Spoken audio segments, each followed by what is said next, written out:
Here on the 167, we love to tell people stories and tell what God's doing in their life. So we're going to do a 7-minute story with my friend Mike Ward. Tell everybody hi. Hi there. And Mike's going to share his testimony and do your 7-minute stories. You get 7 minutes on the clock. So here we go. You ready? Mm-hmm. Go. I guess I would start just by talking about, kind of how I grew up, and I grew up in a small town called Augusta. It's near Wichita, about 8,000 people, and fairly rural, but also close enough to Wichita where we had, You had some access. yeah, right. And one of the things that I noticed from an early age was there was kind of a couple things going on as far as church is concerned.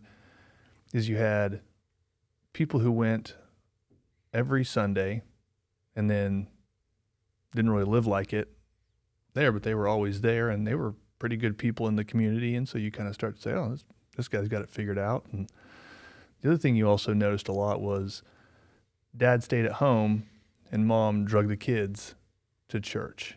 And so you saw that a lot. So I didn't think much of it at the time because we were kind of spotty with some of our attendance. But those things probably had more of an impact on me than I thought. Because really as soon as I could, basically age 18, I fell away. Went to college at Pittsburgh State, played football there. That entire environment is not conducive to keeping my faith. And plus I had very little, if any, roots. Now I did get baptized at 18 because my mom was afraid of me going to college, rightfully so. You want that insurance baptism. Yeah, yes. And so, but I was sincere in it, but I did it more for her. And so that'll come up later in the story. And then fast forward a few years, met my wife in college. She was in ROTC. I was playing football. We both graduated, moved up to the city, got married, started a family, and basically was emulating kind of what I had seen, which was specifically, let's go to church on Sunday, and then let's live life normally, go out every Friday, every Saturday night, just live it in. As long as I was at church and kind of getting right with the man, hey, I felt pretty good about that. But there was kind of a point where, and during that, the second time, and so Nicole had not been baptized before, so I got baptized with her because she didn't want to do it alone right after we got married. So first was for my mom, second was for Nicole, to be honest. And then kind of the major curveball of our life showed up. We had a 2-year-old, McKenna. She's now 12. And Nicole gets the call that she's getting deployed. So she had been in the Army for 6 years. Nothing had ever happened. We kind of dodged a few.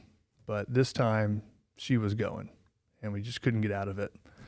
Nor did she want to. She wanted to serve her country. She wasn't there to dodge those. So it was something she was excited but very scared about. I think I was just fully terrified. I didn't really have any excitement about it whatsoever. And so she was gone for 13 and a half months.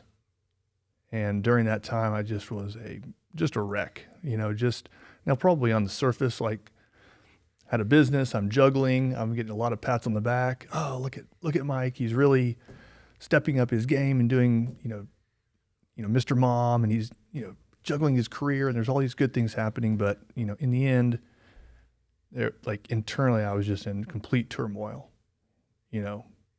probably drinking too much, still doing my job, but I was just, I'm just running 90 miles an hour all the time, no break. And so you just get worn down. And basically at some point in there, it was actually August, I think, of 2011, where I just kind of ran out of gas.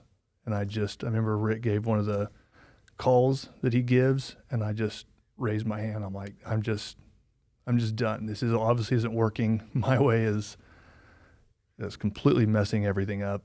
And from that point, I had fire, but then I had no mind renewal, right? I was just going on Sunday. So didn't take very long just to kind of have that fire kind of dwindle out.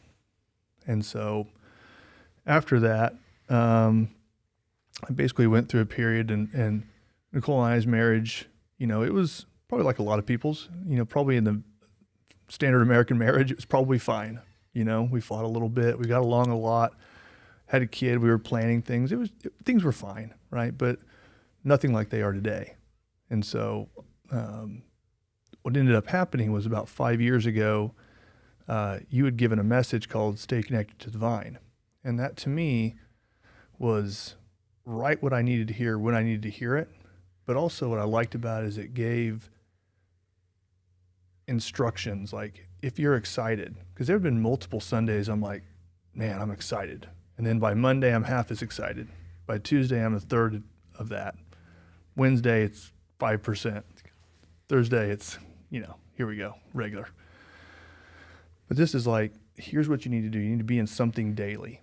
Here's 10 podcasts you can check out. Here's 3 videos. Here's 2 documentaries, whatever it was. Here's 4 books. And so we went home and I just took all those notes. We went home and Nicole and I divvied up the podcast to see what we liked. And from then on, it just felt like that fire never really died. It just really started going, and I was renewing my mind, and things were happening, and our marriage was improving. And it was just refreshing just to have that going on. So that was really where things started. And then I would say there's another stage of it, which is about 2 years ago. I felt, I don't know how to say it. I still felt like I had one foot in the world and one foot in church. And it felt like I was being hypocritical, and it felt lukewarm. And so the scripture that really convicted me was that Jesus wants us either hot or cold. He doesn't want us lukewarm. If we're lukewarm, he'll spit us out of his mouth. And like, I just blew my mind that Jesus would rather have us be cold than hot. You'd think, in the world's way of thinking, that the closer I can get to hot, the better. No, you're a danger. I think Todd White says it very well. If you have the knowledge, you're lukewarm because you have the knowledge of God, yet you do nothing with it. You become a danger to yourself and everything around you. And so that to me was like, all right, gloves are coming off. It's time. If I'm going to do this, I'm going to do this. If I'm not, I'm not. I'm going to do this. And so whatever's in that Bible, I basically did the research, said, this is truth. I'm going to do everything, right? Whether it's tongues, whether it's laying on of hands, whatever it is. If it's socially awkward, I don't care. If it tells me to do it in here, I'm going to do it. And so that's to me where just another level of freedom and seeing things around me just kind of supernaturally change and work, whether it's marriage or work relationships or, finally developing real friendships for a change. So that's kind of a abbreviated view of, kind of birth to now. But I think I wanted to talk about those areas and kind of highlight kind of milestones and what led me to where I'm at right now. Well, it's been amazing to see your transformation, and you are now like what I always refer to as somebody who like walks around the church and deals in like Bible study thumb drives. Like it looks like you're dealing drugs in the hallway. It's been fantastic to watch you bring other men along with you in the journey. So I've been really proud of you, and thanks for sharing your story. Thanks, Lucas. Appreciate you.